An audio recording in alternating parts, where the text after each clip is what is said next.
सभासदों, माननीय सभापति जी, जय श्री राम।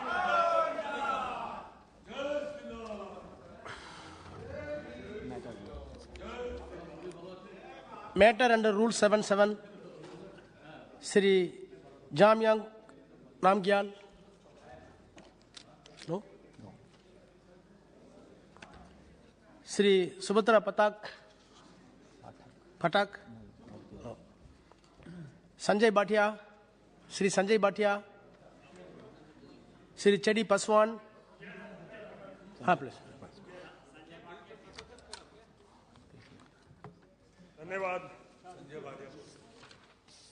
धन्यवाद सभापति महोदय। मैं अपने लोकसभा क्षेत्र करनाल लोकसभा क्षेत्र की बात आपके सामने रखना चाहता हूं कि हमारे यहाँ बहुत बड़ा इंडस्ट्रियल टाउन है जहां पर जो बॉयलर चलते हैं वो कोयले से चलते हैं, लेकिन मेरा पूरा लोकसभा क्षेत्र Honorable member, under Rule 377, you have to read the text which was submitted to the House. You cannot speak.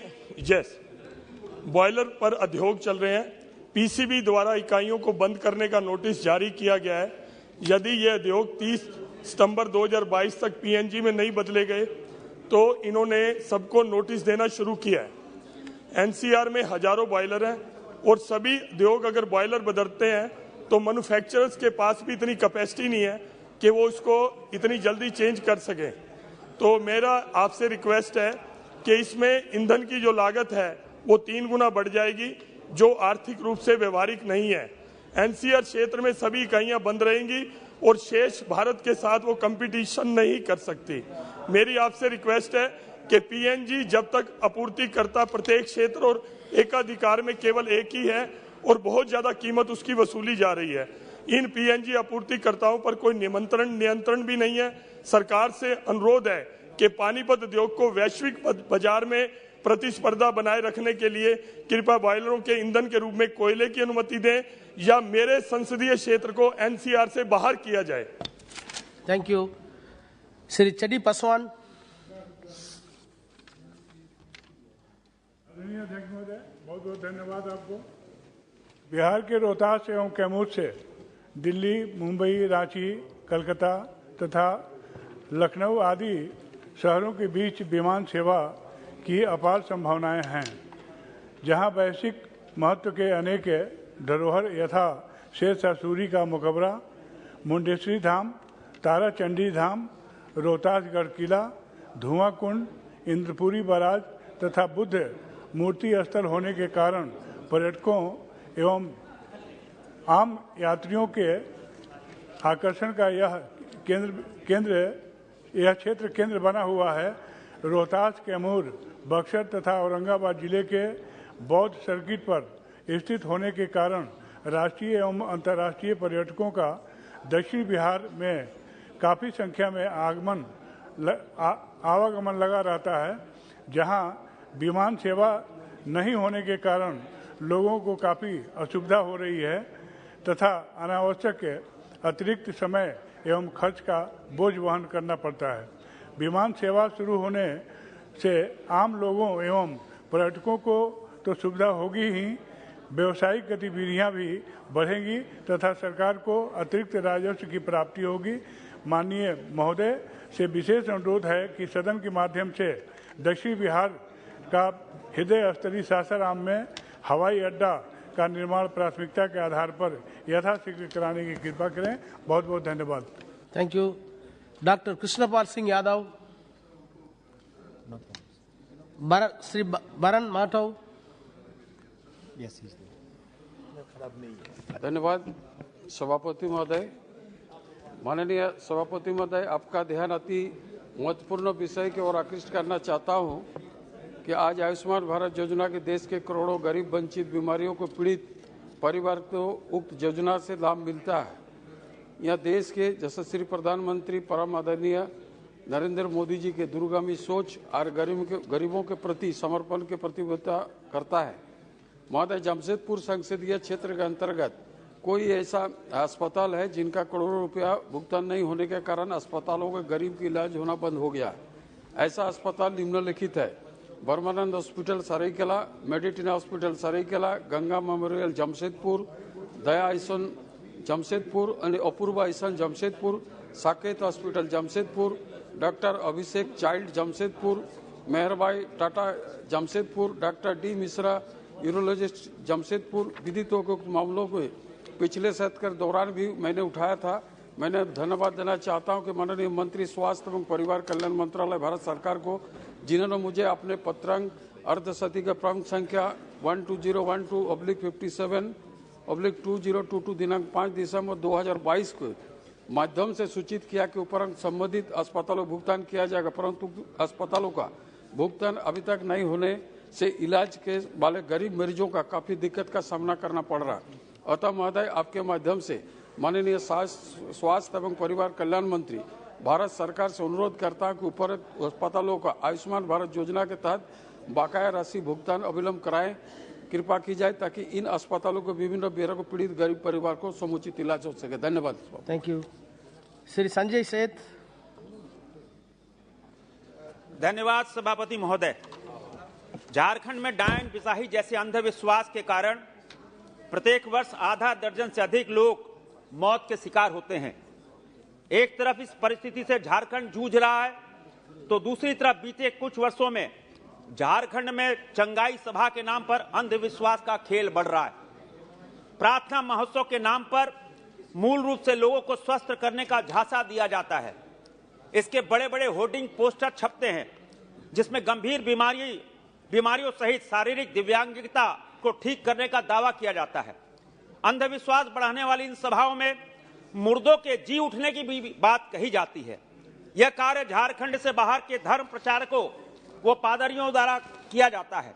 इस वजह से चंगाई सभाओं में भयंकर भीड़ बढ़ी है और इसकी आड़ में आदिवासी भाइयों का धर्मांतरण भी बड़े पैमाने पर किया जा रहा है। ऐसे अंधविश्वास को रोकने के लिए सख्त कदम उठाने की आवश्यकता है। मेरा आग्रह है कि इस तरह की सभाओं पर रोक लगे, इसके लिए राष्ट्रीय स्तर पर कानून बनाया जाए, क्योंकि यह सिर्फ झारखंड की समस्या नहीं, पूरे भारतवर्ष में आदिवासी बहुल जितने भी क्षेत्र हैं उन सभी की समस्या है। इस तरह के अंधविश्वास बढ़ाने वाली सभाओं पर तत्काल रोक लगानी चाहिए। Thank you. Doctor Chandrasen Jordan. सभापति महोदय, आपका धन्यवाद। उत्तर प्रदेश के आगरा जनपद मेट्रो का विस्तार फिरोजाबाद जनपद तक किया जाए, इसके लिए केंद्र सरकार DPR तैयार करने की अनुमति दे, जिससे फिरोजाबाद जिले में भी व्यापारियों और किसानों को इसका लाभ मिल सके। फिरोजाबाद पूरे भारत में, पूरे विश्व में चूड़ी के लिए विश्व प्रसिद्ध है। अतः फिरोजाबाद जनपद तक मेट्रो का विस्तार अत्यंत आवश्यक है, इसे पूरा किया जाए। इसके लिए लोकसभा फिरोजाबाद की जनता आपके लिए आभारी रहेगी। धन्यवाद। Thank you. श्री टोपन कुमार बगाई। सभापति महोदय, मैं आपको धन्यवाद देता हूं, मुझे 377 में बोलने का मौका दिया। It is a matter of great concern that houses of the only a Huluk gibbons that is found in India, the Holongapara gibbon sanctuary at Jorhat in Assam, is divided in two parts by the railway track. The character of Huluk gibbons are that they never come down on the earth from the tree. Since gibbons are monogamous and do not mate within family lines, the standard families in the smaller area were struggling to breed, leading to dwindling numbers. They were also suffering due to depleting food resources in their patch of forest. A railway track bisected the forest, dividing the animals into two separate areas. 3 family groups of gibbons live in this smaller area, roughly 150 hectares, isolated from the 23 families in the larger 1950 hectares. A bridge built over the railway track in 2015 does not connect to the forest canopy, gibbons not using it to cross. I would strongly urge the Ministry of Railway to take urgent measures so that the built narrow bridge could be built with more space though the whole family of gibbons work together to cross from one side to other, and the bridge should be connected by the tree or forest canopy on both sides at the end of bridge. Thank you. Thank you. Shri Kunwar Pushpendra Singh Chandal. धन्यवाद सभापति महोदय। वर्तमान में भारत की कोई राष्ट्रीय भाषा नहीं है। हालांकि भारतीय संविधान के अनुच्छेद 343(1) में विशेष रूप से उल्लेख किया गया है कि संघ की आधिकारिक भाषा देवनागरी लिपि में हिंदी होगी। आधिकारिक भाषाओं के अलावा संविधान 22 क्षेत्रीय भाषाओं को मान्यता देता है, जिनमें अनुसूचित भाषाओं के रूप में हिंदी शामिल है, लेकिन अंग्रेजी नहीं है। भारत वर्तमान में अपनी आज़ादी के अमृत काल में है और उसके सामने वर्ष 2047 तक भारत को पुनः विकसित राष्ट्र बनाने का लक्ष्य है और सर्वविदित है कि अतीत के बोध के बिना भविष्य का निर्माण संभव नहीं है, तथा यह तब उस अवस्था में और भी प्रखर हो जाता है जबकि भारतीय संस्कृति सनातन है और उसके प्रवाह में कोई टूटन नहीं है, उसमें निरंतरता है। यदि राष्ट्र को एक महान लक्ष्य की प्राप्ति की ओर अग्रसर होना है तो उसके सभी अंगों में समरसता आवश्यक है एवं इस समरसता की प्राप्ति का एक प्रमुख साधन संवाद है। संवाद स्थापना के अनेक उपाय हैं, पर उसमें नैसर्गिक उपाय तो भाषा ही है। यद्यपि आज के समय में देश में अनेक भाषाओं का प्रचलन है, पर भारतीय संस्कृति में सामाजिक जुड़ाव की जो क्षमता संस्कृत में है वह किसी अन्य भाषा में नहीं है। मनुष्य के सामान्य व्यवहार तो अन्य भाषाओं के माध्यम से किए जा सकते हैं, पर जब लक्ष्य भारत को विकसित बनाना हो तो भारत के अतीत, दर्शन, सामाजिक व्यवहार और इसकी सांस्कृतिक सुगंध का ज्ञान संस्कृत के प्रयोग के बिना संभव नहीं है। और तब जब यह भाषा न सिर्फ भाषा विज्ञान की कठिनतम कसौटी में सर्वोत्कृष्ट है, अपितु विश्व शांति, संपूर्ण मानव जाति के समग्र विकास जैसे मानवीय मूल्यों का हिमालय के उच्च मानस क्षेत्रों से उच्च स्वरित उद्घोष भी करती है। भारत एक राष्ट्र में राष्ट्रीय एकता को बढ़ाने वाली, राष्ट्र के भविष्य का मार्गदर्शन करने वाली भारत की वाक प्राण शक्ति संस्कृत भाषा को हिंदी राजभाषा के साथ राष्ट्रीय भाषा घोषित किया जाए और इसके जन जन तक प्रसार और व्यवहारिक प्रयोग को बढ़ावा देने के लिए हर संभव प्रयास किए जाए। बहुत बहुत धन्यवाद। श्री गोपाल जी ठाकुर।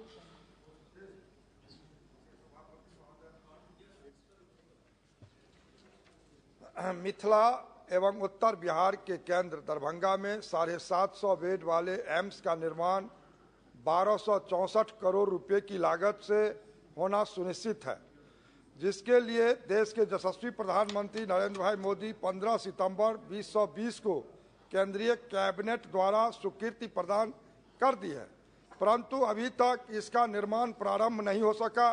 बीते कुछ महीने पहले बिहार सरकार 81 एकड़ जमीन उपलब्ध करवा दी है। शेष जमीन कब तक हस्तांतरित होगी, इसके लिए बिहार सरकार द्वारा कोई समय सीमा निर्धारित की गई है और मंत्रालय स्तर से इस कार्य को जल्द पूरा करने हेतु क्या कोई पहल किया जा रहा है। इस एम्स के साथ अन्य राज्यों में घोषित एम्स का निर्माण पूर्ण हो चुका है, परंतु यहाँ अभी तक शिलान्यास नहीं हुआ है। क्या सरकार द्वारा इसके शिलान्यास और निर्माण कार्य पूर्ण करने की समय सीमा निर्धारित की गई है? महोदय, चूंकि प्रत्येक नए एम्स में MBBS की पढ़ाई एम्स निर्माण के साथ ही प्रारंभ की जा रही है, ऐसे में सरकार अगले शैक्षणिक सत्र से दरभंगा में एम्स में MBBS की पढ़ाई प्रारंभ का कोई विचार रखती है? यह आम जनता के स्वास्थ्य एवं मूलभूत स्वास्थ्य सुविधा से जुड़ा मामला है, अतः इसका निर्माण तय सीमा के भीतर किया जाना आवश्यक है ताकि इसका लाभ करोड़ों मिथिलावासी को मिल सके। महोदय, बहुत विलंब हो गया है। उत्तर बिहार के 8 करोड़ आबादी इससे उपकृत होने वाला है। नेपाल के 14 जिला, पश्चिम बंगाल के 6 जिला और सिक्किम के भी लोग यहाँ से उपकृत होंगे। श्री मुकेश राजपूत लगे। सर, धन्यवाद अध्यक्ष सभापति महोदय, आपने बोलने का अवसर दिया। महोदय, आपके माध्यम से मैं माननीय मंत्री जी का ध्यान आकर्षित करना चाहता हूं कि हिमालय की गोद में बसा हुआ उत्तराखंड राज्य एक एक लंबी सीमा भारत के परंपरागत विरोधी देश चीन के साथ लगती है। सामरिक दृष्टि से अति महत्वपूर्ण उत्तराखंड के कुमायूं मंडल तक सेना को शीघ्र पहुंचाने के लिए ध्यान आकर्षित करना चाहता हूं।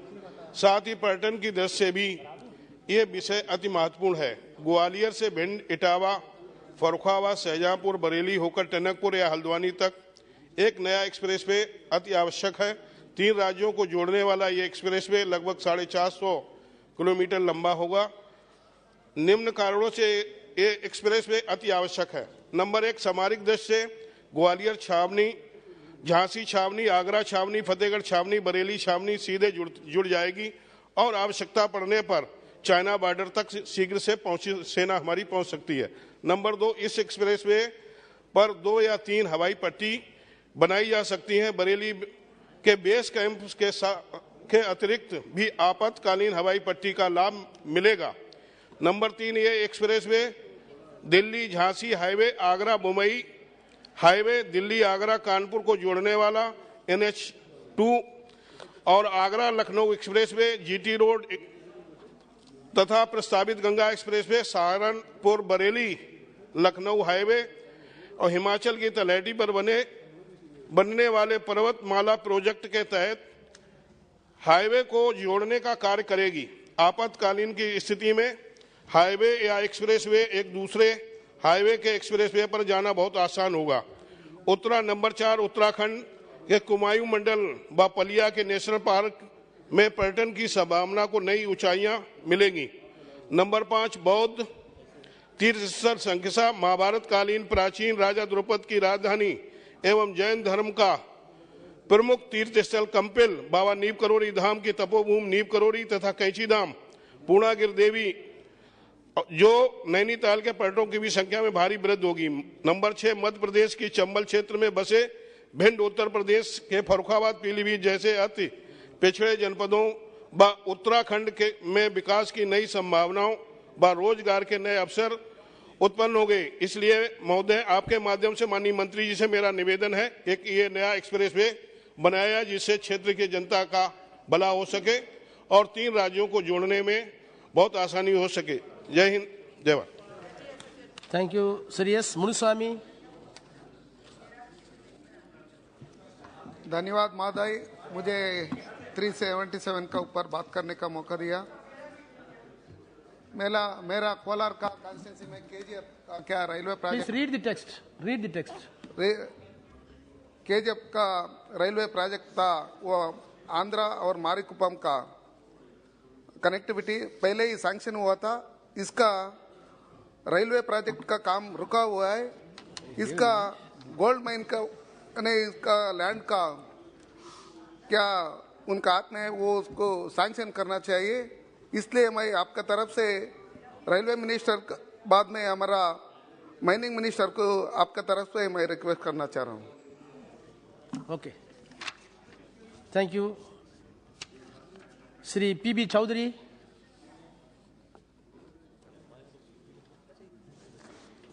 धन्यवाद सभापति महोदय। देश भर में अनुसूचित जनजाति के बच्चों को उच्च गुणवत्ता वाली शिक्षा प्रदान करने के उद्देश्य से एकलव्य आवासीय मॉडल विद्यालयों की स्थापना आदिवासी बहुल्य क्षेत्रों में की जा रही है। वर्ष 2022 तक 50% तक अनुसूचित जनजाति आबादी और 20,000 अनुसूचित जनजाति व्यक्तियों वाले प्रत्येक ब्लॉक में एक EMRS खोलने का प्रावधान किया गया है। मेरे संसदीय क्षेत्र पाली राजस्थान में आवासीय विद्यालय की स्थापना हेतु लगातार माननीय मंत्री जी से पत्राचार किया जा रहा है।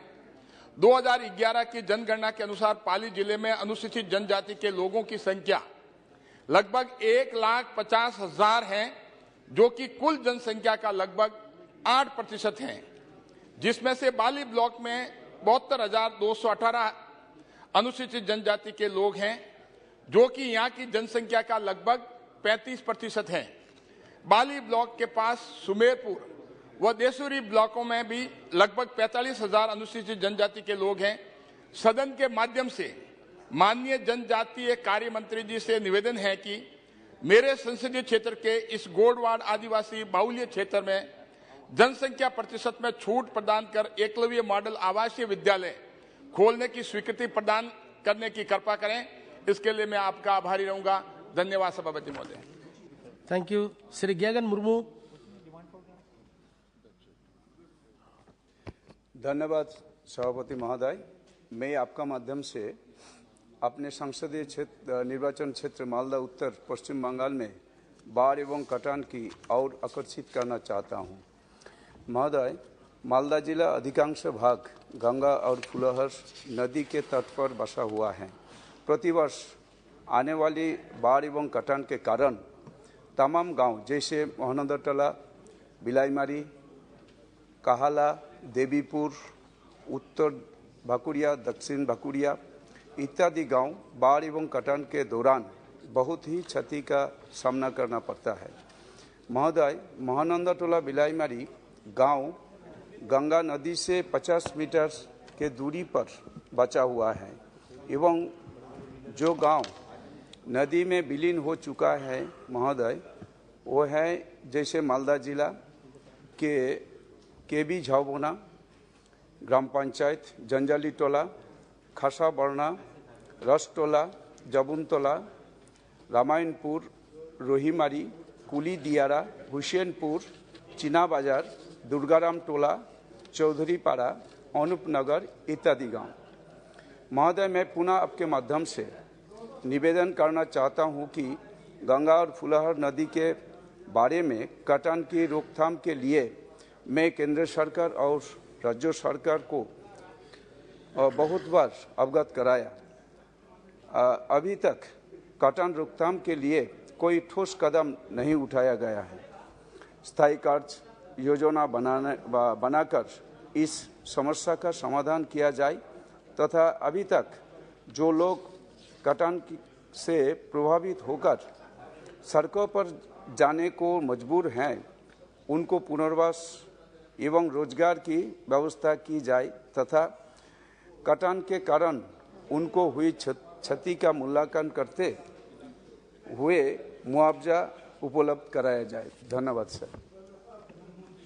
Thank you. श्री जयंत सिन्हा। बहुत बहुत धन्यवाद सभापति महोदय। आज मेरा सौभाग्य रहा है कि 0R में भी मुझे अवसर मिला है और अब 377 का भी, इसलिए मैं सदन में और आपका बहुत मैं धन्यवाद देना चाहता हूं। मैं झारखंड राज्य में यातायात दुर्घटनाओं की बढ़ती संख्या की ओर सदन का ध्यान आकृष्ट करना चाहता हूं। ये संख्याएं दर्शाती हैं कि राज्य में और अधिक ट्रॉमा सेंटर व आपातकालीन देखभाल ICU की आवश्यकता है। राष्ट्रीय अपराध रिकॉर्ड ब्यूरो के पास उपलब्ध नवीनतम आंकड़ों के अनुसार झारखंड में पिछले साल 5000 से अधिक यातायात दुर्घटनाएं दर्ज की गईं, जिसमें रेल दुर्घटनाएं भी शामिल हैं। इन हादसाओं में 3901 लोगों को अपनी जान गंवानी पड़ी, जिनमें से 90% मौतें सड़क हादसाओं की वजह से हुई। इनमें से कई लोगों की जान बच सकती थी अगर उन्हें तत्काल आपातकालीन चिकित्सा सुविधा उपलब्ध हो पाती या उन्हें उच्च स्तरीय ट्रॉमा सेंटर में ले जाया जाता। 2019 में उद्घाटित रांची के Rajendra institute of medical sciences में राज्य के पहले अत्याधुनिक ट्रॉमा सेंटर में अभी भी मानव संसाधन के साथ साथ उपकरणों की भी कमी है। यह हमारी जनता के प्रति राज्य सरकार की उदासीनता को दर्शाता है। इसलिए न केवल मौजूदा ट्रॉमा सेंटरों को अपग्रेड करने बल्कि राज्य के सभी जिलों में आधुनिक आपातकालीन देखभाल इकाइयों की स्थापना करने की भी आवश्यकता है। ये राज्य में हर साल जो हजारों लोगों की जान जा रही है उसको बचाएगा और साथ साथ लोगों को सुरक्षित भी कर रख पाएगा। इसके लिए मैं सदन का ध्यान आकर्षित कराता हूं। Thank you. श्री कनकपाल कटारा। बहुत बहुत धन्यवाद सभापति जी। आज भारत के यशस्वी प्रधानमंत्री श्री नरेंद्र मोदी जी एवं सड़क परिवहन और राष्ट्रीय राजमार्ग मंत्री नितिन गडकरी जी आज देश में सड़कों का मायाजाल निर्मित कर रहे हैं, जिससे व्यापारियों के साथ साथ आम जन को भी बहुत लाभ मिल रहा है। बहुत सारे लोगों को रोजगार से जोड़ा जा रहा है। जिस क्षेत्र में को राष्ट्रीय राजमार्ग से जोड़ा जा रहा है उस क्षेत्र का विकास बहुत जल्द हो रहा है तथा विकास के साथ रोजगार के नए आयाम भी स्थापित हो रहे हैं। मैं देश के यशस्वी प्रधानमंत्री जो सड़क परिवहन और राष्ट्रीय राजमार्ग मंत्री जी को मेरे क्षेत्र की जनता की ओर से हार्दिक आभार और धन्यवाद देता हूं। माननीय मैं सड़क परिवहन मंत्री राष्ट्रीय राज्य मंत्री नितिन गडकरी साहब को मेरे अनुसूचित क्षेत्र जनजाति क्षेत्र डूंगरपुर बांसवाड़ा के बारे में अवगत कराना चाहता हूं। यह क्षेत्र गुजरात एवं मध्य प्रदेश की सीमा से जुड़ा हुआ है। इस क्षेत्र में स्थित स्टेट हाईवे संख्या 32 जो कि पाली, रणकपुर, गोगुंदा, उदयपुर, सलुम्बर, आसपुर, साबला, पालोदा, लोहारिया, घनौड़ा, बांसवाड़ा होते हुए राज्य की सीमा से जुड़ता है। वह मात्र एक लेन ही है। बहुत अधिक मोड़ होने के कारण भारी वाहनों का लगातार आवाजाही के कारण यहाँ पर अधिकतर आवागमन बाधित रहता है। प्रतिदिन दुर्घटनाएं होती रहती हैं। केवड़ा की नाल से ऊपर की ओर उदयपुर की तरफ ऊंची घाटियां व मोड़ हैं। बड़े बड़े वाहन रुक जाते हैं एवं नाले में गिर जाते हैं। यातायात घंटों बाधित रहता है। इसलिए माननीय मंत्री जी से मैं आपसे आपके माध्यम से विशेष अनुरोध करना चाहता हूं कि इस स्टेट हाईवे को राष्ट्रीय राजमार्ग का दर्जा दिया जाए और साथ ही साथ इसे 4 लेन यानी 4 लेन का राष्ट्रीय राजमार्ग बनाया जाए, जिससे इस अनुसूचित क्षेत्र के विकास को पंख लग जाएं और यह आदिवासी क्षेत्र मुख्य धारा से जुड़ सके।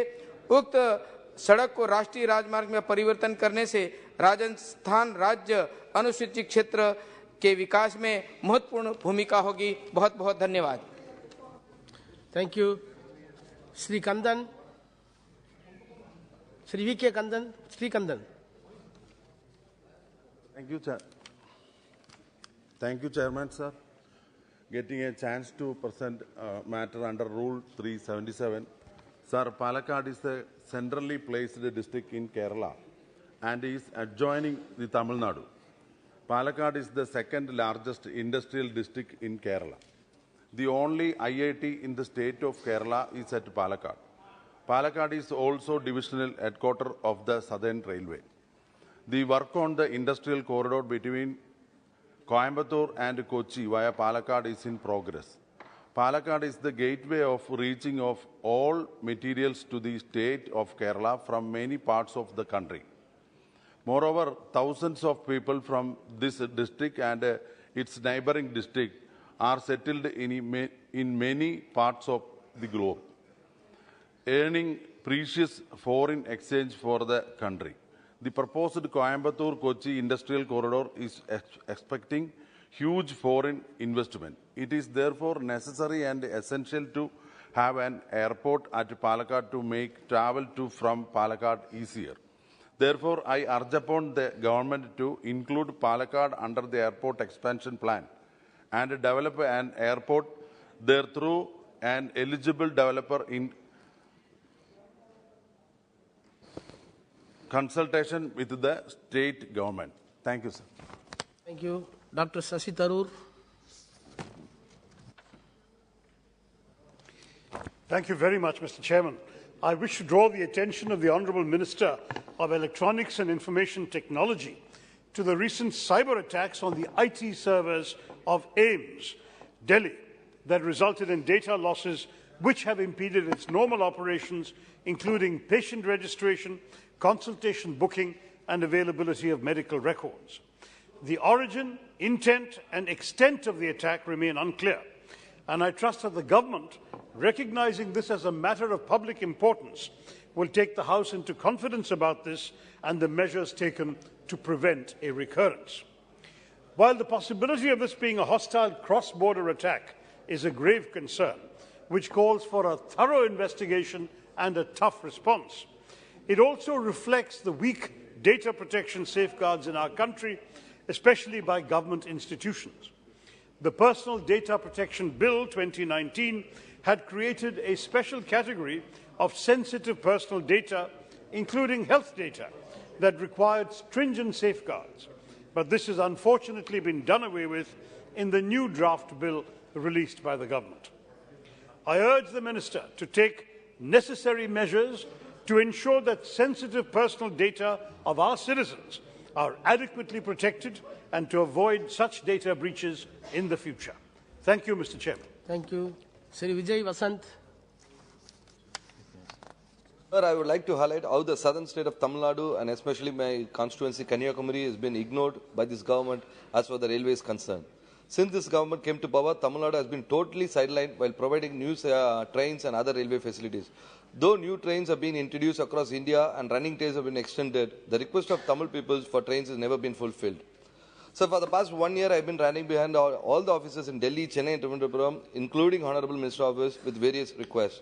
We have been requesting the extent of Hyderabad-Tambaram Charminar Express till Kanyakumari, which will help the southern Tamil Nadu people, and additional daily train from Kanyakumari to Chennai, and a weekly train between Trivandrum and Velangani via Rameswaram Nagore, starting on Saturday and returning back on next day to facilitate the pilgrims.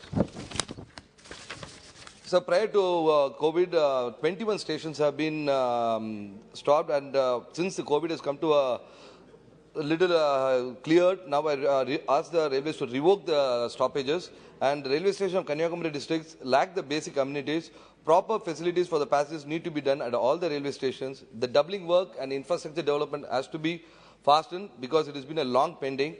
There has been requests for ROBs at various points where people are waiting for a long time at the railway gates. I request the ministry to sincerely look into the demands. Through you, sir, I request the Honorable Minister to accept my request and provide solution to the long pending demands of my state and my constituency, Kanyakumari, at the earliest. Thank you, sir. Thank you. Thiru C. N. Annadurai. Thank you, Honorable Chairman. Matter under Rule 377, the huge potential of tourism development in Tiruvannamalai urgently requires concrete incentives and a strategic course of action by the government. The world-famous Lord Arunachaleswara Temple in Tiruvannamalai catches attention of lakhs of domestic as well as foreign tourists for darshan and Girivalam, 14.5 kilometers. I request the Union Government to allocate adequate funds under Prasad scheme as per project reported submitted by the Government of Tamil Nadu for effective execution. Thank you, sir. Thank you. Sri Madila Gurumurthy.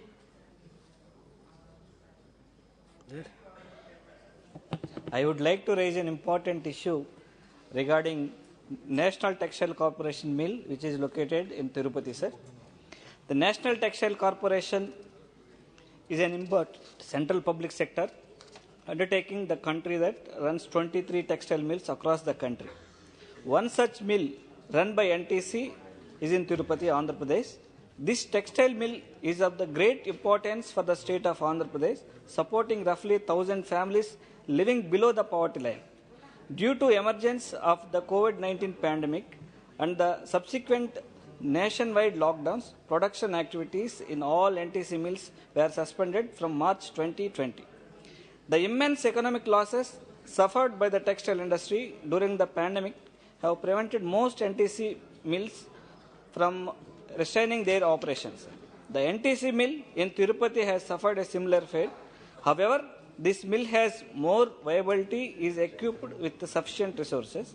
All that is required is adequate investment for repair and modernization to bring it to a fully functional stage. In light of this, I request the government to take necessary action for the full functioning of the NTC mill in Tirupati, which will provide much needed relief to the BPL families that it supports through its operations, sir. Thank you, sir. Thank you. Srimati Aparupa Podar.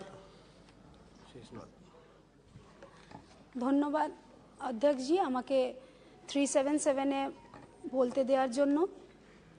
আমার এলাকার একটা খুব important issue নিয়ে আমি বলছি। আমার আরামবাগ লোকসভার মধ্যে তারকেশ্বরে যে কেন্দ্রীয় বিদ্যালয় রয়েছে, সেই কেন্দ্রীয় বিদ্যালয়টা একটা স্টেট গেস্ট হাউসে দীর্ঘদিন ধরে রান করছে স্কুলটা, এবং আমাদের রাজ্যের সরকার মাননীয় মুখ্যমন্ত্রী মমতা বন্দ্যোপাধ্যায় অলরেডি কিন্তু জমি দেয়া হয়েছে এই কেন্দ্রীয় বিদ্যালয়টা সেট আপ করার জন্য। কিন্তু বিগত দিন ধরে আমার এই অনুরোধ যে এই স্টেট গেস্ট হাউসে না চলে যে জায়গা দেয়া হয়েছে রাজ্য সরকার থেকে, সেখানে স্কুলটা সেট আপ হোক, যাতে ওই স্কুলের ছেলেমেয়েরা ভালো এডুকেশন পাক এবং আজকে যে তারকেশ্বর উন্নয়নবোধ পরিষদ হওয়ার জন্য আরও বেশি বেশি সংখ্যক পিলগ্রিমেজ আমাদের ওখানে কিন্তু আসে, তার জন্য কিন্তু স্টুডেন্টসদেরও খুব অসুবিধা হয় এবং এই স্কুলে অনেক টিচার্সও ভ্যাকেন্ট রয়েছে। সেই ভ্যাকেন্সিগুলো ফিল আপ করার জন্য আমি শিক্ষামন্ত্রী এবং এই গভর্নমেন্টের কাছে অনুরোধ করছি যাতে খুব তাড়াতাড়ি এই স্কুল বিল্ডিংটাও হোক এবং যে ভ্যাকেন্সিসগুলো আছে সেটাও ফিল আপ হোক। ধন্যবাদ। Thank you. श्री सभापति महोदय, श्री पासवान राज एनिमलकर, ओम प्रकाश। धन्यवाद सभापति महोदय। नियम 377 के अधीन महाराष्ट्र के एक महत्वपूर्ण विषय पर सदन का ध्यान आकृष्ट करना चाहता हूं। अध्यक्ष महोदय, महाराष्ट्र राज्य के लगभग 5 शासकीय आयुर्वेदिक महाविद्यालय में जो प्रवेश प्रक्रिया है उसको राष्ट्रीय भारतीय चिकित्सा पद्धति परिषद द्वारा प्रतिबंधित किया गया है। अध्यक्ष महोदय, इनमें से एक जो शासकीय आयुर्वेदिक महाविद्यालय वो मेरे संसदीय क्षेत्र धाराशिव जिले में आता है। अध्यक्ष महोदय, इन महाविद्यालयों में बहुत से पद खाली है। कोरोना काल में मरीजों को ठीक करने में इस महाविद्यालय की बहुत ही महत्वपूर्ण भूमिका रही है। इसके बावजूद धाराशिव डिस्ट्रिक्ट जो है वो आकांक्षी जिलों में आता है। अध्यक्ष महोदय, आज भी इस कॉलेज में इलाज करने वाले मरीजों की संख्या काफी मात्रा में है, इसलिए धाराशिव शासकीय आयुर्वेदिक कॉलेज में कुल प्रवेश क्षमता 111 थी, जिसमें स्नातक प्रवेश क्षमता 63 और स्नातकोत्तर सेवन क्षमता लगभग 48 सीटों की है। लेकिन स्टाफ की कमी के कारण, कॉलेज के इंफ्रास्ट्रक्चर की कमी के कारण इस साल प्रथम वर्ष के छात्रों की प्रवेश प्रक्रिया रद्द कर दी गई है और स्नातकों की प्रवेश क्षमता 48 से घटकर 23 रह गई है। अध्यक्ष महोदय, उपरोक्त सारी समस्याओं को केंद्र सरकार के संज्ञान में लाने के बावजूद अभी तक त्रुटियों में सुधार नहीं आया हुआ है। अंततः अध्यक्ष महोदय, आपके माध्यम से मेरा सरकार से अनुरोध है कि महाराष्ट्र राज्य के 5 शासकीय महाविद्यालय में प्रवेश प्रक्रिया को शुरू करें और इस पर लगे प्रतिबंध को हटाया जाए और जो कुछ स्टाफ की कमी है, इंफ्रास्ट्रक्चर की कमी है, उसको भी परिपूर्ण किया जाए। यह मेरा आपके माध्यम से सरकार से निवेदन है। Thank you. श्री सुनील कुमार। धन्यवाद सभापति महोदय। मैं आपके माध्यम से सरकार का ध्यान आकृष्ट कराना चाहता हूं कि बिहार का चंपारण 2 जिले पूर्वी चंपारण और पश्चिमी चंपारण में विभाजित है। मेरा संसदीय क्षेत्र वाल्मीकि नगर पश्चिमी चंपारण जिले में आता है। वाल्मीकि नगर बिहार का सीमांत एवं आदिवासी क्षेत्र है। महात्मा गांधी केंद्रीय विश्वविद्यालय का एक पश्चिमी कैंपस मेरे संसदीय क्षेत्र में स्थापित कर दिया जाए तो इस आदिवासी और सीमांत क्षेत्र के विद्यार्थियों को एकमात्र विश्वविद्यालय होगा। देश की राजधानी दिल्ली में भी नॉर्थ कैंपस और साउथ कैंपस स्थापित है।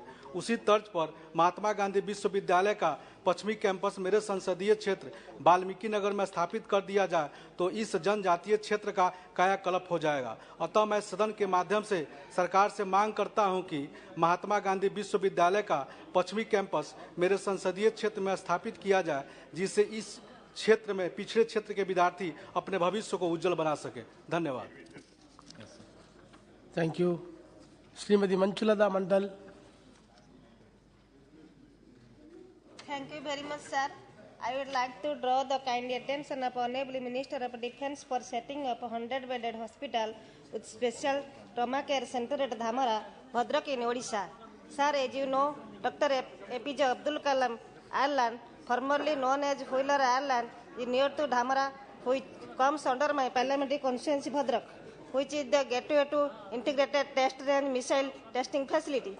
On the one hand, after its establishment, huge traffic along with population density has gone up, and on the other hand, no efficient healthcare infrastructure are available. People of this locality used to depend on Bhadrak District Headquarters Hospital, which is about 85 kilometers away. Only a primary health center is functioning by the state government. Serious patients are also passing away on the road itself while being taken to a hospital. So I request the Honorable Minister of Defence to establish a 100-bedded hospital along with special trauma care center at Dhamara to cater the need of healthcare facilities of Dhamara locality. Thank you, sir. Thank you. Shri Ritesh Pandey. बहुत बहुत धन्यवाद अधिष्ठाता महोदय। हृदय रोग CVD पिछले 2 दशकों में भारत में तेजी से प्रचलित हो गया है, जिससे हमारे देश में इस तरह की बीमारियों से होने वाली मौतों की संख्या में भी चीन के बाद दूसरे नंबर के स्थान पर पहुंच गया है। इसके गंभीर प्रभाव मेरे क्षेत्र अंबेडकर नगर में भी देखने को मिल रहे हैं। पिछले 2 दशकों में देश में ऐसी बीमारियों से होने वाली मौतों की संख्या में 68% से अधिक की वृद्धि हुई है और इनमें से 25% लोग 40 वर्ष की आयु के थे। सरकारी आंकड़ों से पता चला है कि हर साल देश में 25 से 69 आयु वर्ग में कुल मौतों में 25% लोगों की मृत्यु हृदय रोग के कारण होती है, जो किसी भी अन्य बीमारी या स्थिति की तुलना में कहीं अधिक है। 2019 में भारत में लगभग 25 लाख मौतों का श्रेय CVD को दिया गया है। इस वर्ष यह अधिक चिंता का विषय बन गया है। पिछले 3 महीनों में दिल के दौरों से संबंधित केसेस में 200% की वृद्धि हुई है। 56% केसेस 30 से 39 वर्ष की आयु के वर्ग से आए हैं, जिनमें से 75% पुरुष और 25% महिलाएं थी। हृदय रोग विशेषज्ञ से परामर्श करने वाले 8% रोगियों को अतीत में कोविड-19 से संक्रमित होने की संभावना भी थी। अमेरिका में किए गए एक अध्ययन ने दिखाया है कि कोविड-19 का हल्का मामला भी व्यक्ति के संक्रमित होने के बाद कम से कम 1 साल के लिए हृदय संबंधित समस्याओं के जोखिम को बढ़ा सकता है। ये परिणाम कोविड-19 के अप्रत्यक्ष बोझ को उजागर करता है, जिसे आने वाले लंबे समय तक दुनिया भर के लोगों को उठाना पड़ सकता है। मेडिकल एक्सपर्ट्स का मानना है कि कई रोगियों को अक्सर कार्डियोपुल्मोनरी रेसिस्टेशन CPR के साथ पुनर्जीवित किया जा सकता है। सरकार को चाहिए कि इसके बारे में समान जागरूकता और बुनियादी प्रशिक्षण की सुविधाएं कराई जाएं और ऐसे यंत्रों को सार्वजनिक स्थानों पर स्थापित किया जाए और साथ ही साथ हृदय रोग से मृत्यु होने वाले परिवारों को आर्थिक सुरक्षा प्रदान करने का भी कष्ट किया जाए। बहुत बहुत धन्यवाद। Thank you. Shri Srinivas Reddy.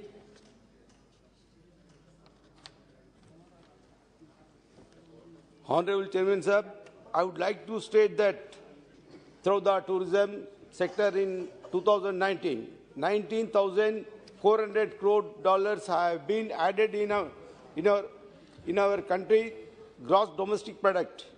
Today, tourism sector has developed as an industry and is playing an important role and is also associated with agriculture. It is evolving and developing as agri-tourism due to holiday accommodations with various types of food available in agriculture fields, which is adding to the income of farmers and also creating employment opportunities every year.